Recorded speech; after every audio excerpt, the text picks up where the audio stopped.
तो can do का शाब्दिक अर्थ है कर सकते हैं। अब ये समझने की जरूरत है कि पीएम मोदी हनुमान जी और बीजेपी के किस कैन डू की बात कर रहे हैं। इसलिए हनुमान जी के कैन डू वाले गुणों को हमने 5 हिस्सों में बांटा है और बीजेपी की पावर स्ट्रेटजी को समझने की कोशिश की है।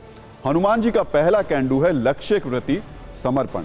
हनुमान जी एक बार जो ठान ले तो पीछे नहीं हटते हैं। ये बात तब देखने के लिए मिली जब वो लंका जा रहे थे और उन्हें मैनाक पर्वत ने विश्राम का ऑफर दिया, लेकिन वो धन्यवाद कहकर आगे बढ़ जाते हैं क्योंकि उनके लिए लक्ष्य पूरा किए बिना विश्राम का कोई अर्थ नहीं है। बीजेपी भी इसी सूत्र पर चल रही है। 1984 में सिर्फ 2 लोकसभा जीतने वाली पार्टी रुकी नहीं।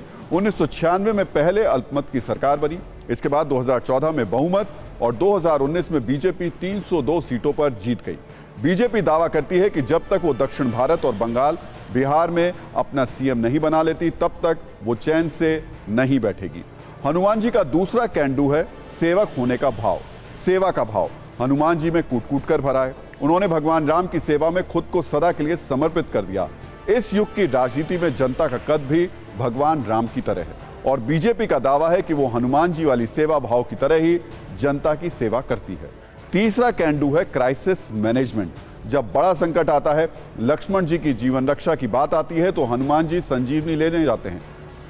बूटी आसानी से नहीं मिलती तो पूरा पर्वत ले आते हैं। यह संकट के मैनेजमेंट का गेम चेंजर तरीका था और इसी तर्ज पर बीजेपी की पूरी टीम पीएम मोदी के नेतृत्व में राजनीतिक संकटों को मैनेज करने का आह्वान कर रही है। इसके बाद शत्रु की लंका जलाने की विधि हनुमान जी ने अस्त्र शस्त्र सेना और संगठन के बिना अकेले ही अपनी बुद्धि, विवेक और बल से रावण की लंका का दहन कर दिया था। ये बात सामने वाले को चारों खाने चित करने वाली कैन डू पॉलिसी थी। राजनीति में प्रतिद्वंदी को कई बार अकेले ही चारों खाने चित करने वाली पॉलिटिकल मैजिक पीएम मोदी के पास मौजूद है और वो इसका कई बार उदाहरण भी दे चुके हैं। अब कोशिश ये है कि बीजेपी के बाकी खिलाड़ी अलग अलग मोर्चे पर ऐसी राजनीतिक स्ट्राइक कर सकें। इसके बाद है लचीलेपन की कार्य संस्कृति।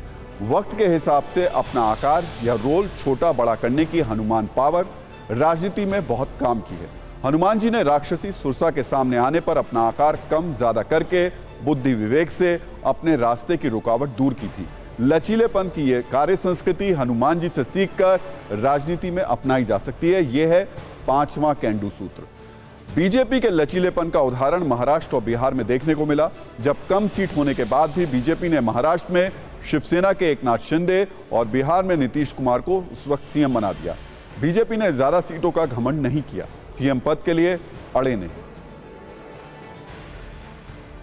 हनुमान जी के पास असीम शक्ति है, लेकिन इस शक्ति का इस्तेमाल वो तभी कर पाते हैं जब स्वयं पर से उनका संदेश समाप्त होता है। 2014 से पहले भारत की भी तो यही स्थिति थी। आज भारत उस बजरंगबली की तरह से, उस बजरंगबली की महाशक्ति की तरह अपने अंदर सुप्त शक्तियों का आभास कर चुका है।